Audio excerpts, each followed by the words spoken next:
Время спорта на Лото-24. С вами Мария Иванова. Здравствуйте!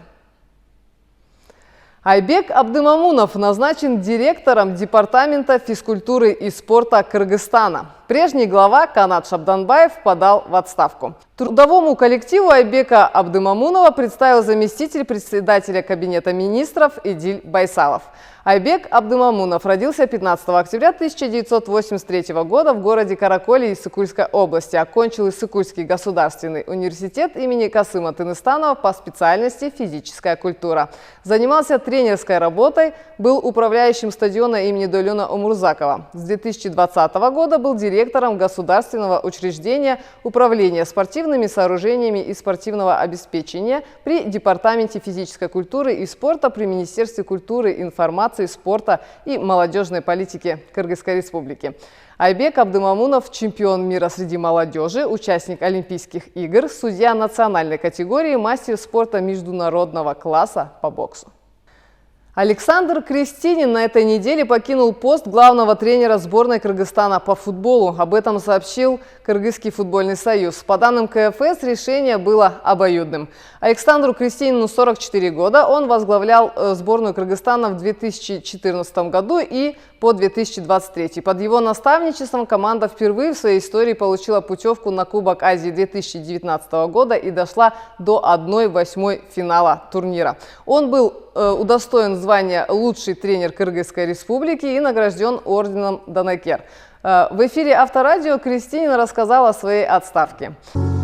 Я рад и горд, что был тренером национальной сборной Кыргызстана, которая мне дала дорогу в будущее. И всегда буду следить, и в моем сердце наша совместная работа всегда будет стоять в особом месте. Алга, Кыргызстан. Стал известен состав корзин при жеребьевке финальной стадии Кубка Азии по футболу 2024 года. Турнир пройдет с 12 января по 10 февраля в Катаре при участии 24 сборных. Жеребьевка финальной стадии турнира запланирована на 11 мая. Перед жеребьевкой 24 команды разделены на 4 корзины по итогам рейтинга FIFA, который был опубликован 6 апреля. Сборная Кыргызстана попала в третью корзину. Отмечу, что сборная Кыргызстана по футболу опустилась на 96 место в рейтинге FIFA. Обновленный рейтинг был опубликован 6 апреля по итогам отборочных матчей Евро-2024, а также товарищеских матчей. Кыргызстанская команда в даты FIFA провела 2 матча в рамках товарищеского турнира «Кубок трех наций» в Индии. Команда под руководством Александра Крестинина проиграла Индии 0-2 и сыграла в ничью с Мьянмой 1-1. В новом рейтинге у сборной Кыргызстана 1225 очков и 96 место. В рейтинге стран Азиатской футбольной конфедерации кыргызстанцы занимают 17 место. Также Азиатская футбольная конфедерация опубликовала список стадионов, которые примут матчи Кубка Азии. Это Аль-Байт, Халифа, Аль-Тумама, Education City, Аль-Джануб, Ахмед бин Али, Аль-Сад и Аль-Духейл. 6 апреля весь мир праздновал Международный день спорта, а Кыргызстан еще и День работников физической культуры и спорта. Президент Садыр Джапаров поздравил всех причастных с этим профессиональным праздником. Уважаемые работники физической культуры и спорта, одним из основных направлений социально-экономического развития нашего государства были и будут оставаться физическая культура и спорт.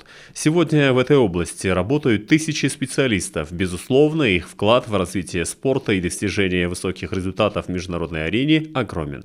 Именно физическая культура и спорт вдохновляют человека на стремление к здоровому образу жизни, воспитывают железную волю к достижению любых поставленных целей, помогают сплотить нацию и сохранить ее здоровье. Благодаря нашим спортсменам, высоко поднимающим флаг Кыргызстана на международных и мировых соревнованиях, в последние годы увеличилось количество людей, выбирающих активный образ жизни и занимающихся спортом. Хочу подчеркнуть, что все это является результатом неустанного труда тех, кто работает в сфере физической культуры и спорта, хорошо знает дело и любит его всей душой. Как известно, достижения в области спорта являются показателем благополучия, единства и развития государства. Поэтому своей главной целью мы считаем реализацию единой государственной политики в области физической культуры и спорта на всей территории республики. В связи с этим будут созданы необходимые условия для того, чтобы наши сыновья и дочери добивались успехов на международных спортивных аренах. В частности, будет оказана всемирная поддержка нашим спортсменам, которые готовятся к получению лицензий на летние Олимпийские игры в Париже. Государственная поддержка физкультуры и спорта очень важна в построении здоровой нации. Если мы сможем сформировать молодое поколение, чей дух наполнен традиционными ценностями, нравственностью, силой, мы обязательно добьемся успеха в построении процветающей страны. И в этом очень важны старания работников физкультуры и спорта. Уважаемые работники физической культуры и спорта, позвольте поздравить вас с профессиональным праздником и пожелать крепкого здоровья, спортивной закалки, настойчивости в достижении высоких результатов. В минувшие выходные в Бишкеке состоялся чемпионат Кыргызской республики, а также этап престижной серии «Максима Мастерс» и Кубок Победы по конкуру. Об этом сообщила Федерация этого вида спорта. Соревнования дали возможность всадникам из Кыргызстана набрать двойные баллы в серии турнира и квалифицироваться к финалу Кубка данной серии и финалу Кубка Победы. Оба финала пройдут в 2023 году в Москве. Всего в турнире приняли участие 40 спортивных пар в 3 категориях – дети, юноши и взрослые. Чемпионы Кыргызской республики определились в маршруте номер 6 150 сантиметров Гран-при «Золотой тур». Первое место Андрей Трепицын и Флоризель. Второе место Ринат Галимов и Турон. Третье место Ринат Галимов и Каланда. Также отдельным зачетом проходил этап Кубка Победы, посвященный памяти героя ВОВ Чолпонбая Тулибердиева. В маршруте номер 7 Кубок Победы 120-130 сантиметров. Зачет для юношей. Первое место заняла Светлана Аржанухина и Чаривари. В маршруте номер 8 Кубок Победы зачет для детей лидировала София Птуха на эталоне. В маршруте номер 9 80 сантиметров для начинающих всадников первое место занял Сулейман Абдыгулов на сапсане.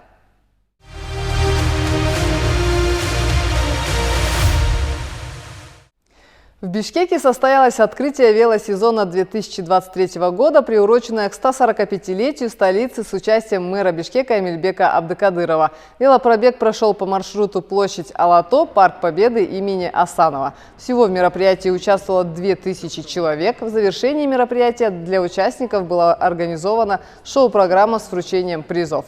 Тем временем в казахстанском городе Талгар прошла велогонка Road Race 2023 с раздельным стартом на шоссе. В ней принимали участие 217 человек, в том числе и из Кыргызстана. 5 воспитанников столичной спортивной школы отделения велосипедного спорта и 1 тренер, действующий спортсмен. По итогам индивидуальной гонки с раздельным стартом на 15 километров кыргызстанцы показали следующие результаты. Мухаммед Али Маткаримов первое место в категории юниоры 16-17 лет, Эрлан Аролов второе место в категории юниоры 16-17 лет, Евгения Березовская первое место в категории женщины 18-34 года, а также второе место в категории «Абсолют». Алимина Чалов первое место в категории юниорки 16-17 лет и третье место в категории «Абсолют». Александр Дядечкин третье место в категории мужчины 18-34. Испанец Алекс Рока Кампильо с 76% инвалидностью тела пробежал 42-километровый марафон. Он стал первым атлетом с ограниченными возможностями, кто преодолел такую дистанцию. Вместе с Алексом пересекла финишную черту и его жена, которая сопровождала супруга на протяжении всего марафона. Когда герою исполнилось полгода, он подхватил энцефалит, который вызвал у него церебральный паралич. Врачи разводили руками и утверждали, что Алекс не выживет, но молодой человек сдаваться не собирался. В свои 32 года мужчина участвует в триатлонах, полумарафонах и даже в велогонках в пустыне. Алекс преодолел дистанцию за 5 часов и 50 минут. 14 апреля в столичном физкультурно-оздоровительном комплексе «Газпром» стартует Гран-при памяти Баймана Эркинбаева по борьбе на поясах «Алыш». И сегодня в гостях передачи «Время спорта» генеральный секретарь Федерации этого вида спорта Кыргызской республики Белек Усинбеков, который подробно расскажет нам о предстоящем турнире и не только. Здравствуйте. Здравствуйте. Да, действительно, 14 апреля в пятницу мы будем рады всех ценителей спорта, болельщиков увидеть в физкультурно-оздоровительном комплексе «Газпром детям» города Бишкек. Будет проводиться международный турнир серии Гран-при по борьбе на поясах «Алыш» среди мужчин и женщин. Памяти основателя Международной федерации, который как раз разработал правила, провел первый чемпионат мира Баймана Эркинбаева. Он является не только основателем, также был общественным политическим деятелем, депутатом 3 созывов, президентом Национального олимпийского комитета. На данном мероприятии мы ожидаем участия порядка 100 сильнейших борцов из Кыргызстана, Узбекистана, Ирана, Казахстана и Индии. Данное мероприятие является одним из этапов подготовки национальной сборной команды к международным мероприятиям в этом году. 7-й раз уже будет проводиться в этом году турнир. Вот относительно того, когда вот он начинался, сколько было стран-участниц, ну вот немного о развитии, да, вот хочется услышать, сколько было стран-участниц и самих спортсменов, и вот сейчас около 100, вы говорите. В 2016 году в первый раз мы проводили мероприятие, и тогда же мероприятие было включено в календарь Объединенного мира борьбы, и тогда участвовало порядка 50 спортсменов, только близлежащие страны принимали участие. У нас это Центральная Азия, Кыргызстан, Казахстан, Узбекистан. Ну и также в процессе развития нашего вида спорта, нашей федерации, также непременно участвуют страны из ближнего зарубежья. К сожалению, последние годы тяжеловато прилететь. Из Европы очень много команд приезжало и из дальних стран Азии. Но сейчас уже налаживаются и отношения, и ситуация в мире, поэтому мы потихоньку выходим на прежние уровни. Говоря вот о развитии, в программу игр «Дети Азии», да, планируется включить как раз-таки борьбу на поясах и лыж как показательный вид. Немножечко хочу рассказать, что 8-й международные спортивные игры «Дети Азии», они пройдут с 25 июня по 7 июля в Якутске. И вот как раз вы договорились, что будет показательное выступление. Расскажите поподробнее. Да, действительно, в прошлом году делегация Международного комитета спортивных игр «Дети Азии» прибывала в Бишкек. Они проводили как раз переговоры с депутатом Дёгургу Кенеша, президентом Всемирного комитета поясной борьбы Объединенного мира борьбы Султанбекова Чапоналыевной. И в ходе данных встреч мы провели презентацию нашего вида спорта, нашей федерации. И они были очень заинтересованы в включении нашего вида, потому что не только по всему миру, но и в частности в Азии, где проводится данное мероприятие, у нас очень развитые отношения с нашими федерациями, их очень много. И так договорились, в первый раз мы будем проводить в показательном виде, но будут проводиться соревнования среди не менее 10 стран. Здорово.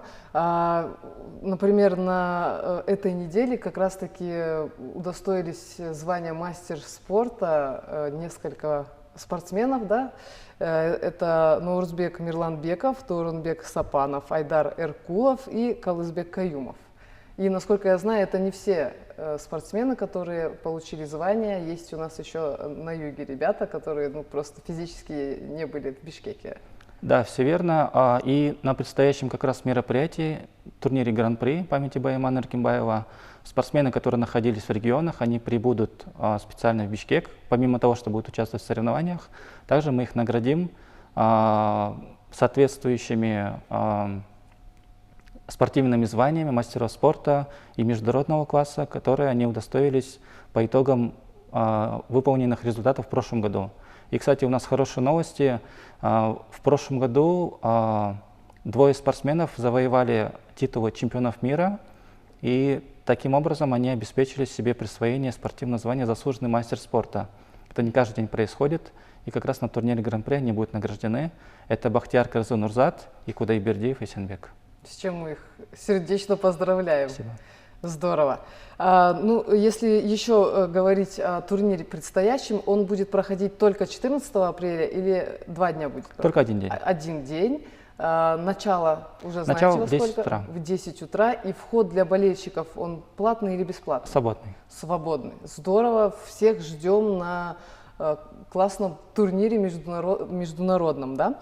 И вот вы окунулись в прошлый год, немножко, может быть, пройдетесь по итогам 2022 и что ждет спортсменов и болельщиков в 2023 году?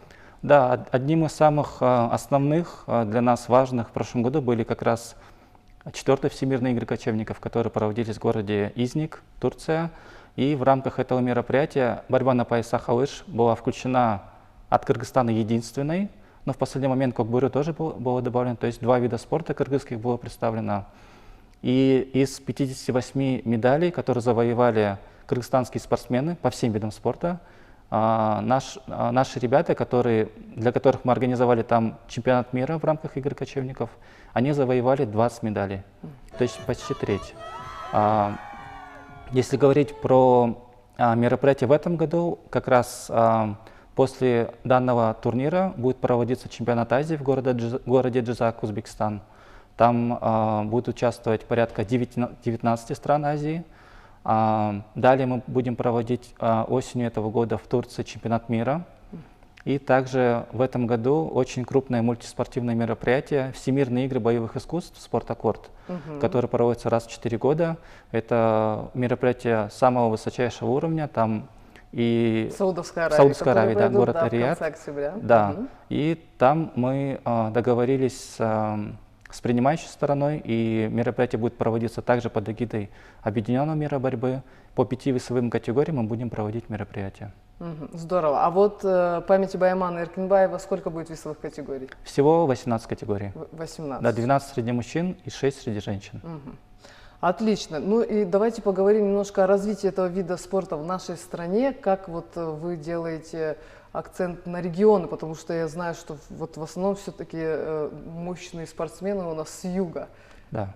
И вот как отбираете, возможно, как вообще найти вас, прийти к вам? Хочу вот, допустим, своего ребенка отдать на лыж.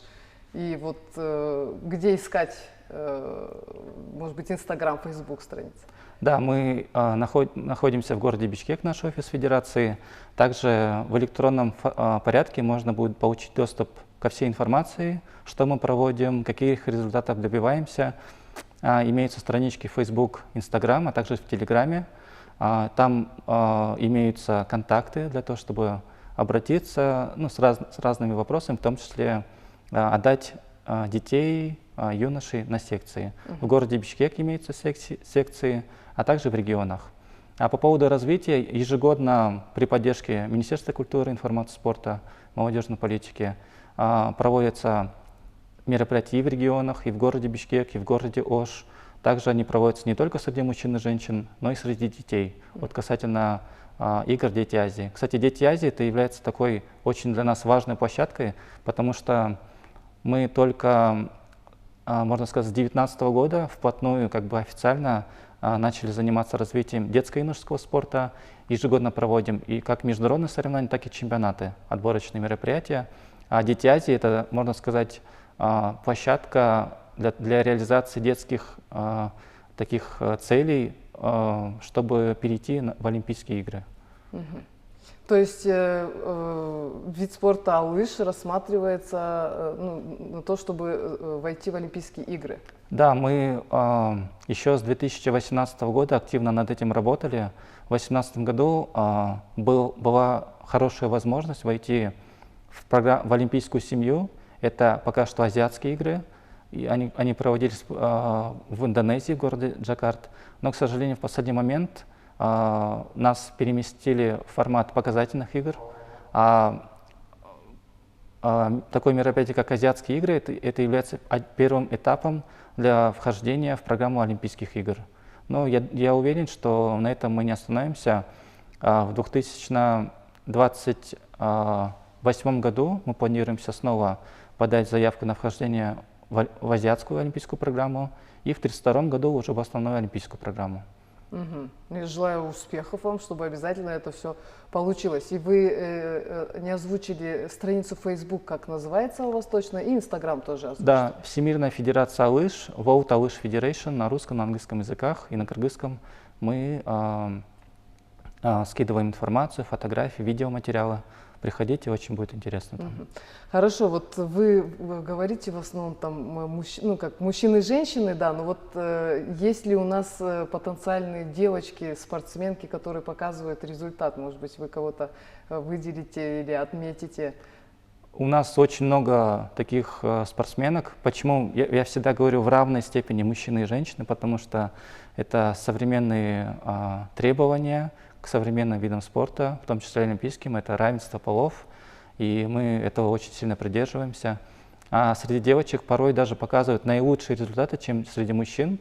У нас спортсменки, такие как Мирин Мамунова, чемпионка мира, Нурзат Бахтияркызы, которая выполнила норматив заслуженного мастера спорта, Нагира Сарбашева и многие-многие другие. Отлично. Ну и расскажите, как проходит именно отбор? Вот вы сказали, что вот этот турнир, предстоящий памяти Баймана Эркинбаева, он будет как этап прохождения в сборную главную страны. И вот сколько еще будет этапов, и вот как отбираются спортсмены? Потому что у каждого вида спорта, оказывается, свои какие-то способы привлечения именно в сборную. Да, абсолютно верно. Первым этапом отбора у нас был национальный чемпионат, который в феврале прошел, на основании которого была сформирована сборная команда. Но имеется такая практика, что спортсмен, когда уже выиграл отбор, он к концу года расслабляется и в концу года находится не в оптимальной форме, а в конце года у нас традиционно проводятся чемпионаты мира, самое важное мероприятие. И в этой связи мы стараемся, чтобы спортсмены были всегда активными, принимали участие и не расслаблялись. Поэтому данное мероприятие является вторым этапом. Третьим этапом у нас будет чемпионат Азии. И все это делается для подготовки для самых важных наших международных мероприятий. Это чемпионат мира и всемирные игры боевых искусств, которые пройдут осенью. Чемпионат Азии, вот это ближайший турнир, в прошлом году проходил у нас. Да? Немножко вот о нем расскажите, потому что очень был высокий уровень проведения, очень много внимания привлек извне, да, так сказать. Немножко поподробнее о проведении в прошлом году и вот когда ожидается чемпионат Азии уже в этом. Да, в прошлом году с 19 по 24 мая чемпионат Азии был проведен, между прочим, в первый раз, несмотря на то, что мы родина этого вида спорта. И очень, очень символично, что мероприятие прошло именно в городе Ош, в том городе, в котором 22 года назад была образована Международная федерация и был проведен первый чемпионат мира. И на чемпионат Азии в прошлом году прибыло порядка 180 участников, почти все страны Азии прибыли, и мероприятие прошло в традиционном формате, на открытом воздухе, не в закрытом. И очень много зрителей было. Мы проводили мероприятия в традиционном стиле, были организованы юрты, питание, то есть зрителям было очень интересно, была культурная программа очень богатая. И как раз самые ведущие спортсмены смогли со всего континента показать и отбороться и показать свой уровень. Предстоящее мероприятие, чемпионат Азии, будет проводиться на родине нынешнего президента Республики Узбекистан Шавката Мирзиёева в городе Джизак. Оно пройдет с 20 по 25 мая, и также мы ожидаем там участия самых сильнейших спортсменов с азиатского континента. Спасибо большое. Я желаю всем нашим спортсменам успехов, побольше наград, медалей, чтобы прославляли Кыргызстан, Федерации развития, естественно, чтобы больше у вас появлялось возможности дать возможность уже спортсменам, деткам, мальчикам, девочкам тренироваться и заниматься именно этим видом спорта. Спасибо большое. А я вам напоминаю, дорогие телезрители, что в эфире передачи «Время спорта» был гость, генеральный секретарь Федерации борьбы на поясах «Алыш» Белек Усинбеков. Спасибо. Спасибо.